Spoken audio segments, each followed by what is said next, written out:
হে রাসূল তোমায় ভালোবাসি, অন্তরে শুধুই মুখে না। জান্নাতের আশায় নয় হে রাসূল, জাহান্নাম কেউ ডরি না। হে রাসূল তোমায় ভালোবাসি, অন্তরে শুধুই মুখে না। জান্নাতের আশায় নয় হে রাসূল, জাহান্নাম কেউ ডরি না। তোমায় পাওয়ার আশায় মন ছুটে যায় মদিনায়। এ আশিকে দিদার দাও না, আর দূরে থাকিও না। হে রাসূল তোমায় ভালোবাসি, অন্তরে শুধুই মুখে না। জান্নাতের আশায় নয় হে রাসূল, জাহান্নাম কেউ ডরি না। তোমার ওই নাম শুনিলাম, এই চোখে দেখলাম না। এই সুর যদি শুনে থাকো, একবার দেখা দাও না। হে রাসূল তোমায় ভালোবাসি, অন্তরে শুধুই মুখে না। জান্নাতের আশায় নয় হে রাসূল, জাহান্নাম কেউ ডরি না। কত আশিক যায় মদিনায়, তব রওজায়ে আতহায়। কত আশিক যায় মদিনায়,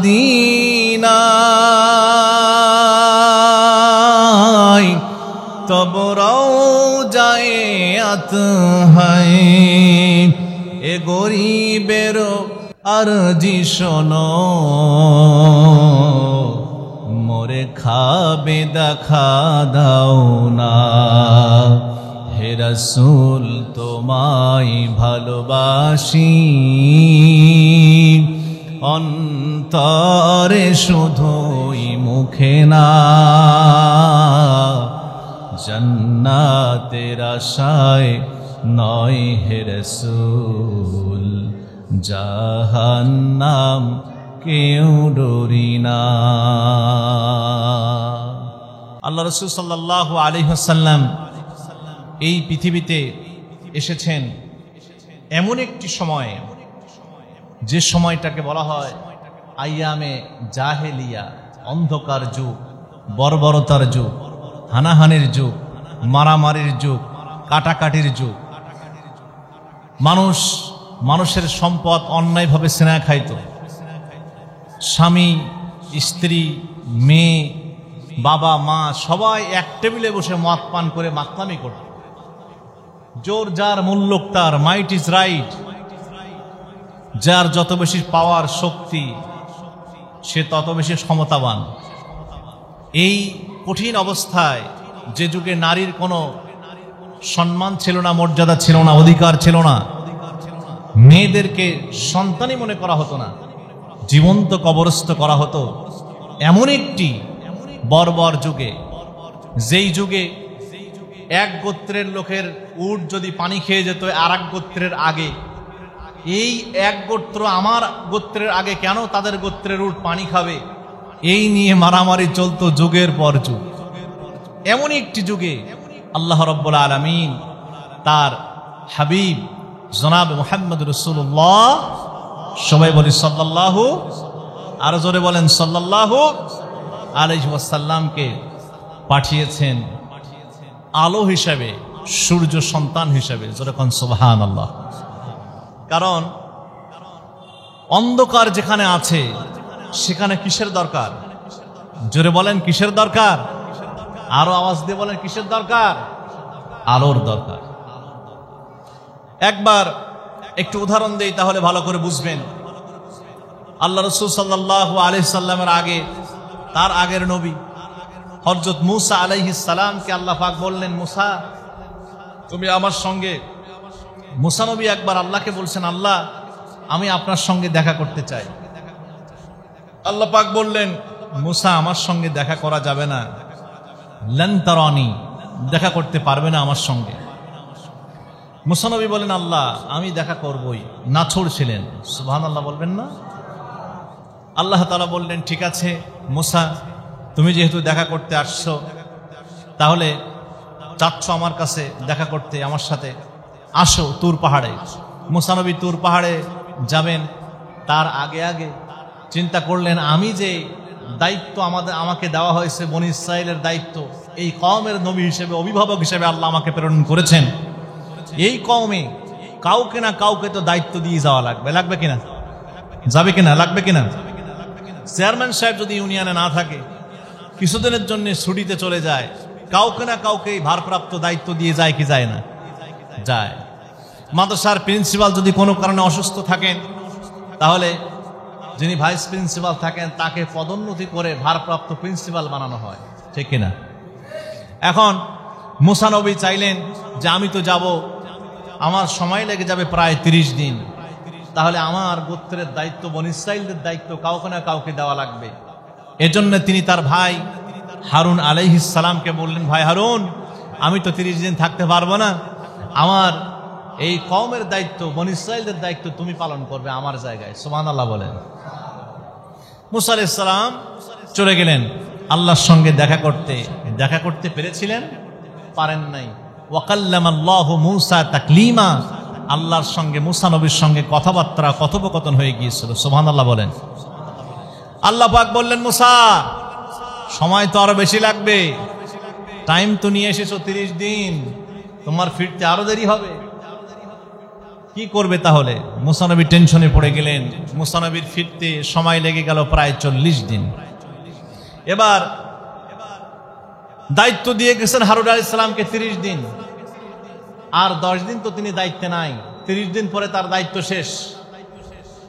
এসে মূসা নবী ফিরে দেখেন তার কওমের লোকেরা, অসংখ্য মানুষেরা এই 10 দিনের মধ্যেই, যেই 10 দিন নবী শূন্য, নবী নাই, কোনো অভিভাবক নাই, কোনো গাইডার নাই, কোনো পথ প্রদর্শক নাই, কোনো আলো নাই, এই 10 দিনেই মানুষেরা গরুর পূজা শুরু করে দিয়েছে, গরুর বাছুরের পূজা শুরু করে দিয়েছে। জোরে কোন নাউজুবিল্লাহ।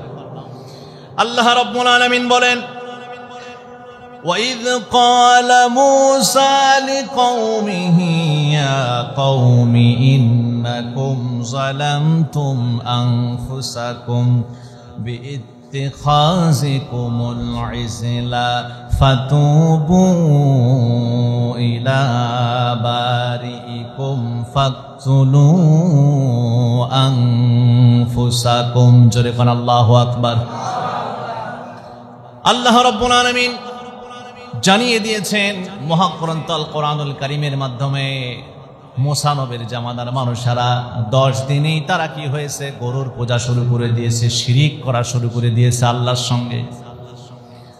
আল্লাহ পাক সে কথা সূরা বাকারার 54 নম্বর আয়াতের মধ্যে যখন জানায়া দিয়েছেন, এবার আল্লাহ পাক বললেন, তোমরা এখন কি করো? যদি জাহান্নাম থেকে বাঁচতে চাও তাহলে তোমরা নিজেদের নফসকে হত্যা করো, যেই নফস আজকে শিরিক করেছে আল্লাহর সঙ্গে, যেই নফস, যেই আত্মা আল্লাহর সঙ্গে শিরিক করেছে, সেই আত্মাকে তোমরা এখন হত্যা করো। সেই আত্মাকে হত্যা করা মানে তোমরা তওবা করো। ফাতুবু ইলা বারিকুম, সুবহানাল্লাহ বলে। তোমরা তোমাদের এই যে শিরিক করেছে এর জন্য আল্লাহর কাছে তোমরা তওবা করো। মুসা নবীকে আল্লাহ জানাই দিলেন, আপনি আপনার কওমের লোকদেরকে বলেন। সুবহানাল্লাহ বলবেন না? সম্মানিত ভাইয়েরা আমার, বন্ধুরা আমার, 10 দিন দুনিয়াতে নবী নাই, 10 দিন একটা কওমের মধ্যে অভিভাবক নাই, 10 দিন একটা কওমের মধ্যে কোনো গাইডার নাই, পথ প্রদর্শক নাই, নবী শূন্য। তাই যদি মানুষেরা শিরিকের মধ্যে আবদ্ধ হয়ে যায়, শিরিকে লিপ্ত হয়ে যায়, তাহলে ঈসা আলাইহিস সালাম থেকে নিয়ে মুহাম্মদ সাল্লাল্লাহু আলাইহি ওয়াসাল্লাম পর্যন্ত প্রায় 500 বছর পৃথিবীতে কোনো নবী নাই, কোনো রাসূল নাই। তাহলে ওই জাতির অবস্থা কি হবে এবার আপনারা একটু চিন্তা করেন। বুঝতেছেন আমার কথা? কষ্ট হচ্ছে না তো? ঈসা আলাইহিস সালাম থেকে নিয়ে মুহাম্মদ রাসূলুল্লাহ, সবাই বলি সাল্লাল্লাহু আলাইহি ওয়াসাল্লাম পর্যন্ত প্রায় 500 বছর এই পৃথিবীতে কোনো নবী নাই, কোনো মহামানব নাই, কোনো গাইডার নাই, কোনো অভিভাবক নাই, কোনো পথ প্রদর্শক নাই। কোনটা ভালো পথ, কোনটা খারাপ পথ, কোনটা জান্নাতের পথ, কোনটা জাহান্নামের পথ, এটা দেখানোর কোনো মানুষ নাই। তাহলে এই 500 বছর মানুষের অবস্থাটা কি হতে পারে? কতটা খারাপ জায়গায় মানুষ নেমে যেতে পারে, কতটা নিচে নামতে পারে, বুঝতে পারতেছেন এবার? হ্যাঁ, সামান্য। এই জন্য এই যুগটাকে বলা হয় আয়ামে জাহিলিয়া, অন্ধকারের যুগ। আর তার রাসূলকে পাঠিয়েছেন তিনি নূর হিসাবে, আলো হিসাবে। রব্বুল আলামিন বলেন, ইয়া আইয়ুহান নাবিয়্যু ইন্না আরসালনাকা শাহিদাও ওয়া মুবাশশিরাও ওয়া নাযীরা ওয়া দাঈয়ান ইলাল্লাহি বিইذনিহি ওয়া সিরাজাম মুনীরা।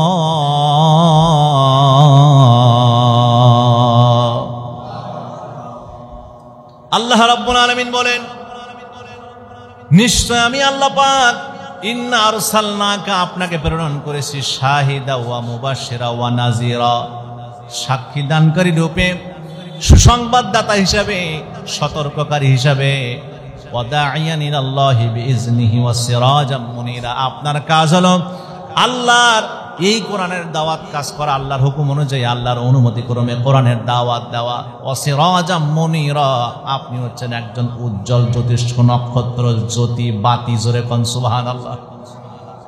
অন্ধকারের দূর করার জন্য তো বাতির দরকার, আলোর দরকার। এজন্য আল্লাহ পাক তার হাবিবকে পাঠিয়েছেন সিরাজাম মুনীরা করে। জোরে কোন সুবহানাল্লাহ। আর জোরে বলেন না সুবহানাল্লাহ। সম্মানিত ভাইরা আমার, বন্ধুরা আমার, আজও বাংলাদেশের দিকে এবার তাকান। এই 15-16 বছরের মধ্যে বাংলাদেশের অবস্থাটা কি হয়েছে? মানুষেরা এত অন্ধকারের মধ্যে নিমজ্জিত হয়ে গিয়েছিল। মানুষ মানুষের সাথে মারামারি, কাটাকাটি আছে না নাই? জোরে কন্যা কেন আছে না নাই? মানুষের অবস্থা এতই খারাপ হয়েছে, মানুষের অবস্থা এতই খারাপ হয়ে গিয়েছে, মানুষ নিজের অধিকারটাও দাবি করতে পারে নাই। হয়েছে কি হয় নাই? হ্যাঁ, এই বৈষম্য দূর করার জন্য যারা দলীয় লোক তারাই একমাত্র তাদের অধিকার দাবি করতে পেরেছে, কিন্তু যারা দলীয় না কেউ কিন্তু অধিকার দাবি করতে পারে নাই। এই বৈষম্য দূর করার জন্য একদল ছাত্র সমাজ তারা ভূমিকা রেখেছে, আন্দোলন করেছে। আল্লাহ রাব্বুল আলামিন তাদের আন্দোলনের কারণে, চেষ্টার কারণে 5 অক্টোবর 5 আগস্ট সফলতা দান করেছেন। জোরে কোন সুবহানাল্লাহ। এ দেশ আবার দ্বিতীয়বারের মতো আলোর পথ পেয়েছে। জোরে বলেন সুবহানাল্লাহ। সম্মানিত বন্ধুরা আমার, মুরব্বিরা আমার, আল্লাহর হাবিব সাল্লাল্লাহু আলাইহি ওয়াসাল্লাম যখন দুনিয়াতে আসলেন, আসার পর, আসার কিছুদিন আগে, 3 মাস আগে প্রায়, তার আব্বা আব্দুল্লাহ দুনিয়া থেকে বিদায় নিয়ে চলে গেছে। মা আমেনা ছোট্ট শিশু মুহাম্মদ সাল্লাল্লাহু আলাইহি সাল্লামকে লালন পালন করতে লাগলেন। কষ্টের জীবন চলতেছে মা আমেনার। স্বামী যদি বেঁচে থাকে, সুন্দরভাবে সন্তানকে নিয়ে স্বামীকে দেখানোর জন্য যায়, আনন্দে আত্মরা হয়, এই নেন আপনার সন্তান, স্বামীর কোলে দেয়। দেয় কি দেয় না?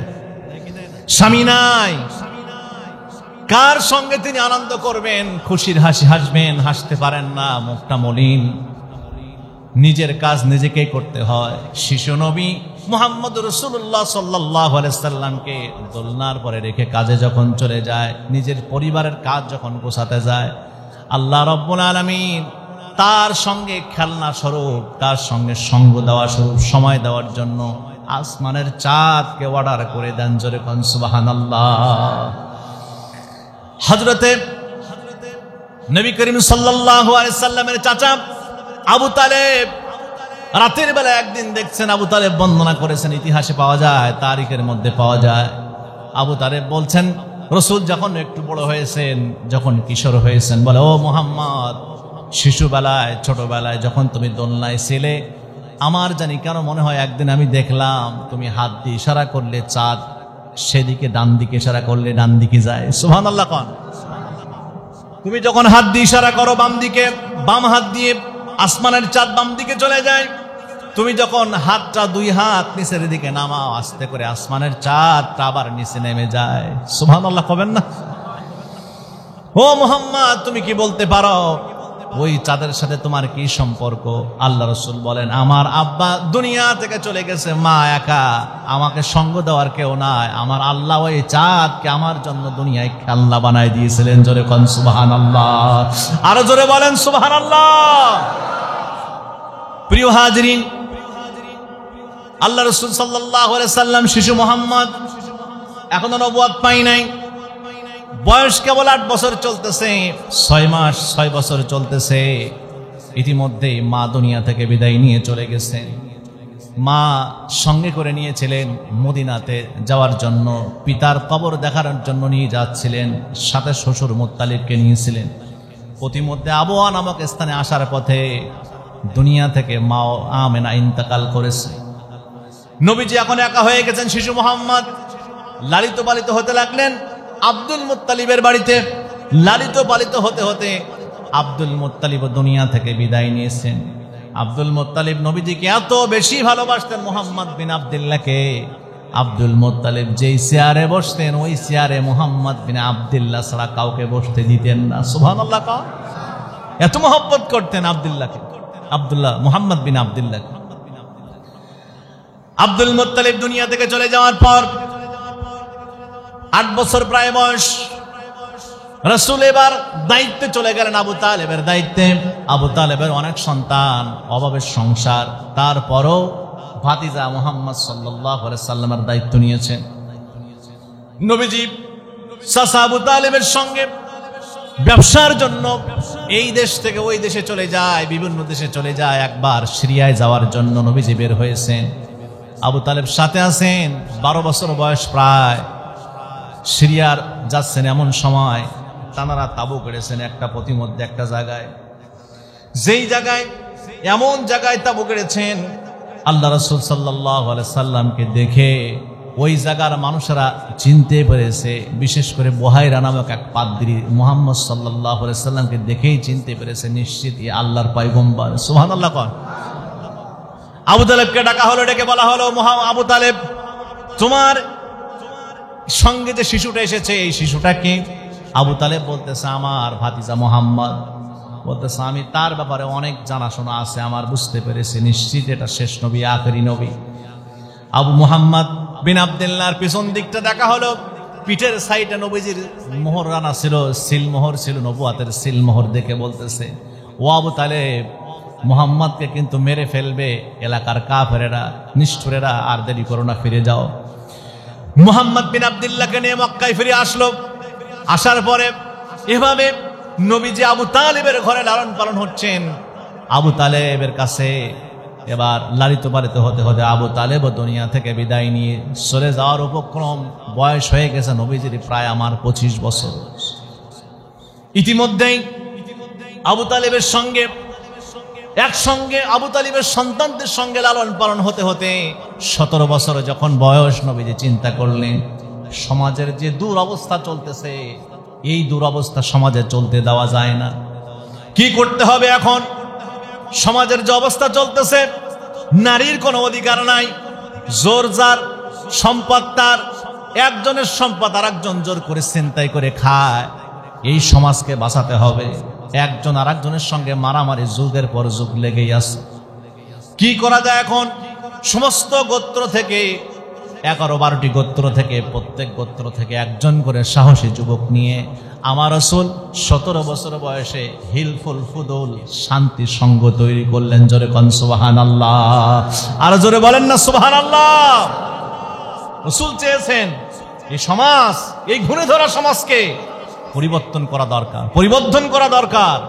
তা না হলে এই সমাজের মানুষেরা কোনোদিন আল্লাহর জান্নাত পাবে না, কোনোদিন মুক্তি পাবে না। এই চিন্তায় নবীজি আমার চেষ্টা করলেন, কিন্তু ব্যর্থ হলেন, সফল হতে পারলেন না। নবীজির বয়স হয়ে গেছে প্রায় 25 বছর যখন বয়স, ইতিমধ্যেই আল্লাহর হাবিব সাল্লাল্লাহু আলাইহি সাল্লাম মুহাম্মদ বিন আব্দুল্লাহ অফার পেলেন খাদিজার পক্ষ থেকে তার ব্যবসা দেখাশোনা করার। খাদিজার ব্যবসায়ী কাজে যখন নবীজি মুহাম্মদ বিন আব্দুল্লাহ হাত দিলেন, খাদিজার দাসী সঙ্গে ছিল, দাসী সঙ্গে আছেন, যেখানেই হাত দেয় নবীজি আমার সেখানেই বরকত বেড়ে যায়। সুবহানাল্লাহ। কারণ আল্লাহ রাব্বুল আলামিন বলেন, ওয়ামা আরসালনাকা ইল্লা রাহমাতাল লিল আলামিন। সুবহানাল্লাহ বলেন। খাদিজার দাসী মাইসারা সাথে আছেন, দেখে মুহাম্মদ ছাগলগুলো নিয়ে যায় চরানোর জন্য, তারপর ব্যবসা বাণিজ্যের সঙ্গে সব জায়গায় আছে, যেখানেই যায় মুহাম্মদ সেখানে আগের চাইতে বেশি গুণ লাভবান হয় ব্যবসা বাণিজ্যে। সুবহানাল্লাহ। কোন খাদিজা মুহাম্মদ বিন আব্দুল্লাহ এই উন্নতি দিকে অগ্রগতি দেখে আরো আকর্ষিত হয়ে যায়। এক পর্যায়ে খাদিজা আল্লাহ রাসূলকে অফার করে, বিয়ের প্রস্তাব দিয়ে দেয় মাইসারার মাধ্যমে আবু তালেবের কাছে।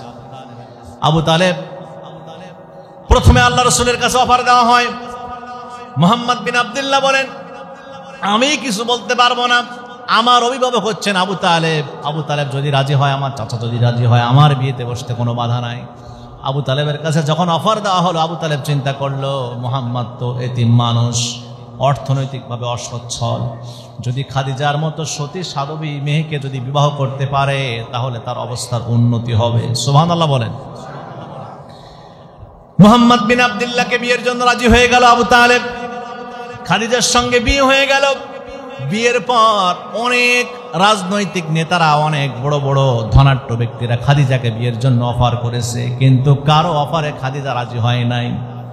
বিয়ের পর আল্লাহ রাসূল সাল্লাল্লাহু আলাইহি সাল্লাম মুহাম্মদ বিন আব্দুল্লাহ আর খাদিজার বিয়ে নিয়ে নানান কটু কথা শুরু হয়েছে।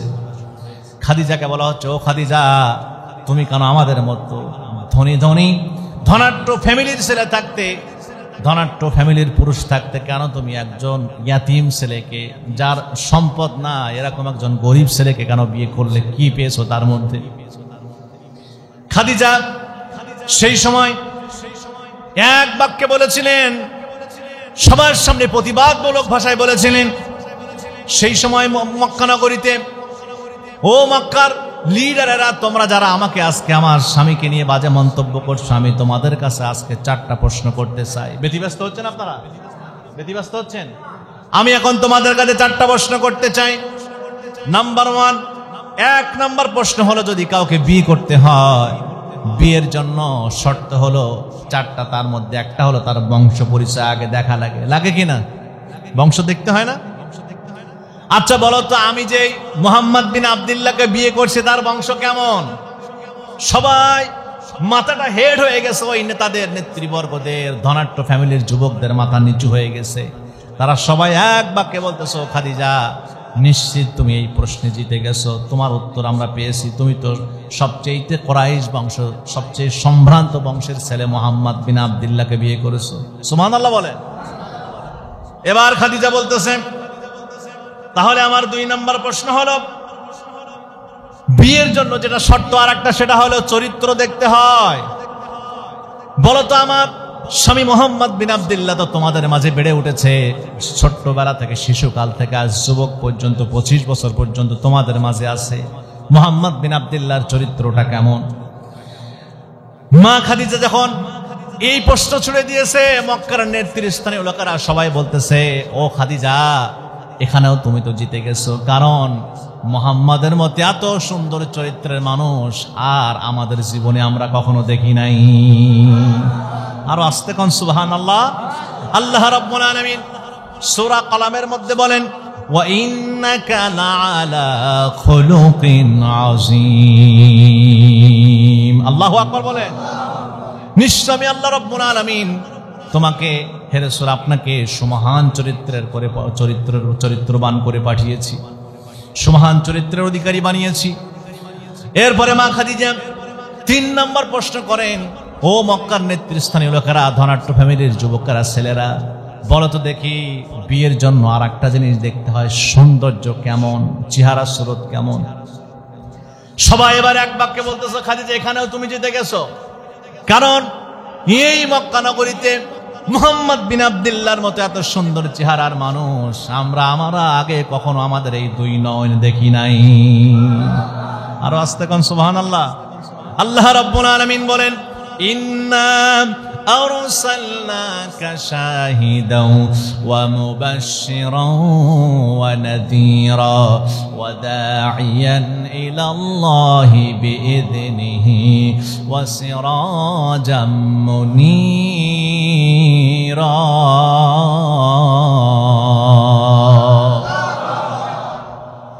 ওয়া সিরাজাম মুনীরা, আল্লাহ তাকে উজ্জ্বল নক্ষত্র করে, জ্যোতি করে, নূর করে দুনিয়াতে পাঠায়েছেন। সূর্য সন্তান হিসেবে দুনিয়াতে আল্লাহ পাক তাকে পাঠায়েছেন। তার চেহারা দেখলে অনেক বেদিন, অনেক কাফের ইসলাম কবুল করে নিয়েছে। সুবহানাল্লাহ বলেন। আল্লাহর হাবিব সাল্লাল্লাহু আলাইহি ওয়াসাল্লামের চেহারার কথা যদি আমি বর্ণনা করতে যাই, আল্লাহর হাবিব সাল্লাল্লাহু আলাইহি ওয়াসাল্লামের চেহারা জামাল এত সুন্দর ছিল। মা আয়েশা সিদ্দিকা রাদিয়াল্লাহু তাআলা আনহা রাতের বেলায় একদিন নবীজির সঙ্গে চলতেছেন, রাতের বেলায় একটু বিনোদনমূলক হাঁটাহাঁটি করতেছেন। একবার নবীজির চেহারার দিকে তাকায়, আর একবার আসমানের চাঁদের দিকে তাকায়। সুবহানাল্লাহ। রাসূল আমার বলেন, ওগো আয়েশা, একবার তুমি আমার চেহারার দিকে তাকাও, আর একবার তুমি আসমানের চাঁদের দিকে তাকাও, তার কারণটা কি? মা আয়েশা বলেন, আমার কেন জানি মনে হয় আপনার চেহারার জ্যোতির কাছে, আপনার চেহারার সৌন্দর্যের কাছে আসমানের চাঁদের জ্যোতি যেন হার মেনে গেছে। সুবহানাল্লাহ জোরে কোন। আরেকজন সাহাবী হযরতে আবু হুরায়রা রাদিয়াল্লাহু তাআলা আনহু বলেন, মা রাআইতু আহসানা শাইয়্যাম মির রাসূলিল্লাহি সাল্লাল্লাহু আলাইহি ওয়াসাল্লাম কান্না শামসা তাজরি ফি ওয়াজহিহি। আমার কাছে কেন জানি মনে হয়েছে আমার জীবনে আল্লাহ রাসূল সাল্লাল্লাহু আলাইহি সাল্লামের মতো এত সুন্দর চেহারার মানুষ আমি আগে কখনো কোনো কিছু দেখি নাই। তার দিকে তাকালেই মনে হতো যেন সূর্য আলো দিচ্ছে। জোরে কোন সুবহানাল্লাহ। আর জোরে বলেন সুবহানাল্লাহ। সম্মানিত ভাইয়েরা আমার, বন্ধুরা আমার, এরপরে মা খাদিজা 4 নম্বর প্রশ্ন করলেন, ও মক্কার কাফেরেরা, লিডারেরা, তোমরা এবার বলো তো দেখি আমার স্বামীর অর্থনৈতিক দিকটা দেখতে হয়, অর্থনৈতিক অবস্থা কেমন। বলছে, খাদিজা আমাদের তো অভিযোগ এই একটা জায়গায়, অর্থ তো নাই মুহাম্মাদের। ঠিক আছে, তোমাদের কাছে যখন এই জায়গায় অভিযোগ, একটাই অভিযোগ, এই নিয়ে যখন এত কথা, আমার স্বামীর অর্থনৈতিক অবস্থা খারাপ, আল্লাহ পাক আমাকে তো অনেক অর্থ দান করেছে, মহান রব আমাকে অনেক অর্থের মালিক বানিয়েছে। আমি এই মুহূর্তে, খাদিজা এমন অর্থশালী ছিলেন মক্কা নগরীতে, যদি 3 জন ধনকুব থাকতো, খাদিজা তার মধ্যে একজন। সুবহানাল্লাহ বলেন। আমাকে আল্লাহ অনেক অর্থ দান করেছে।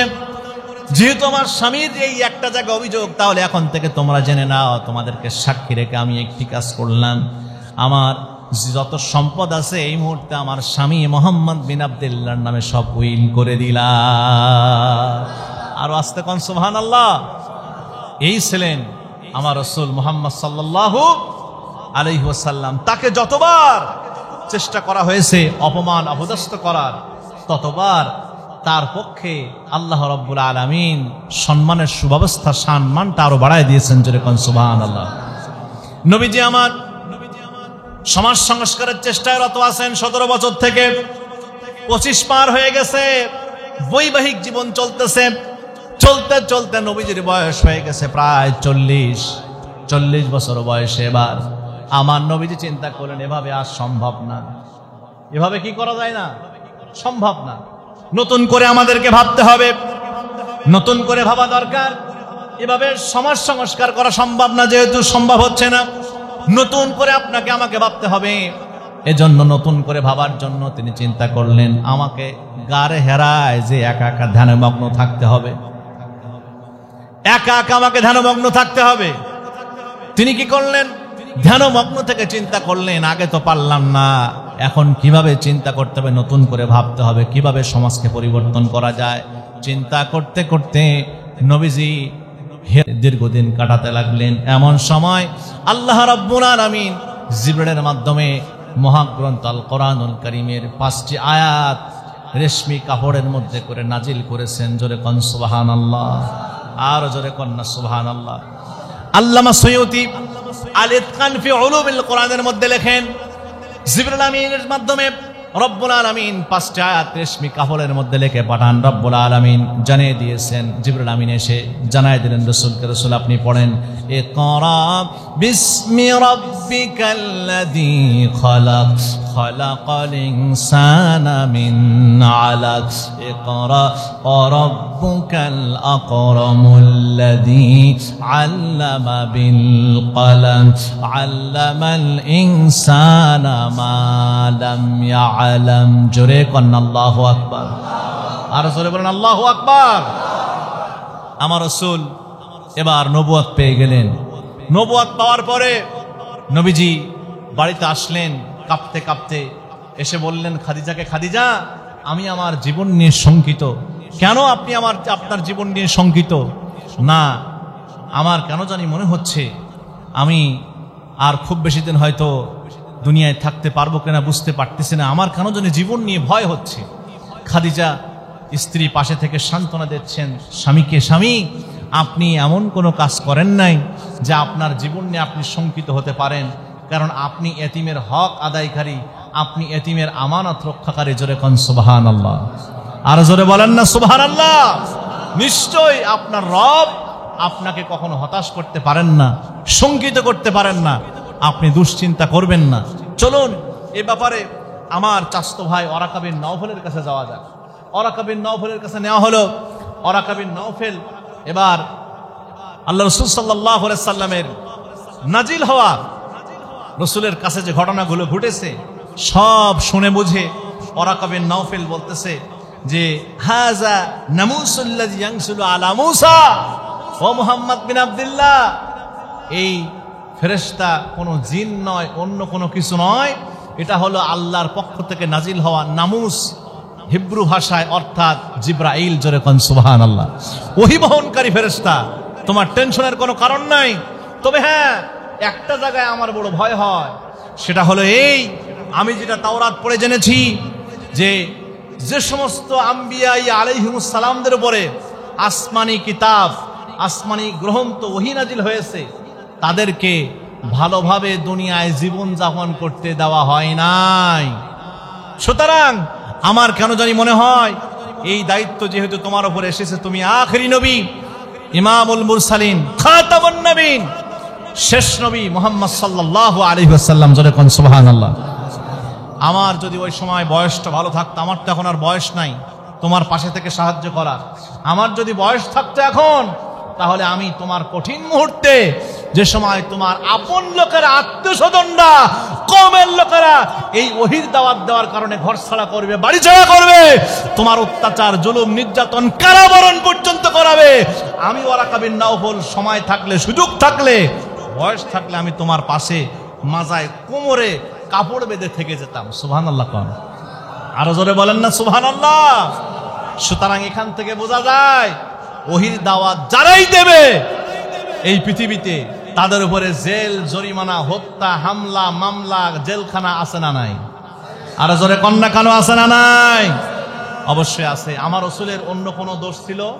যাকে আলামিন বলা হতো, যাকে আস-সাদিক বলা হতো, যে মানুষের সম্পদ লিস্ট করে রাখতেন, আবার লিস্ট করে করে ফেরাই দিতেন মানুষের সম্পদ, মানুষের আমানত বুঝাই দিতেন, সেই কাফেরেরা, সেই মুশরিকরা, সে আপন লোকেরা, আপন চাচা আবু জেহেল, আবু লাহাব, আবু জেহেল, উতবা, সাইবা, মুগিরা, তারাই রাসূলকে আবার কারাগারে নিক্ষেপ করেছে শিয়াবে আবু তালিব এই ওহীর দাওয়াত দেওয়ার কারণে। জোরে কোন ঠিক কিনা?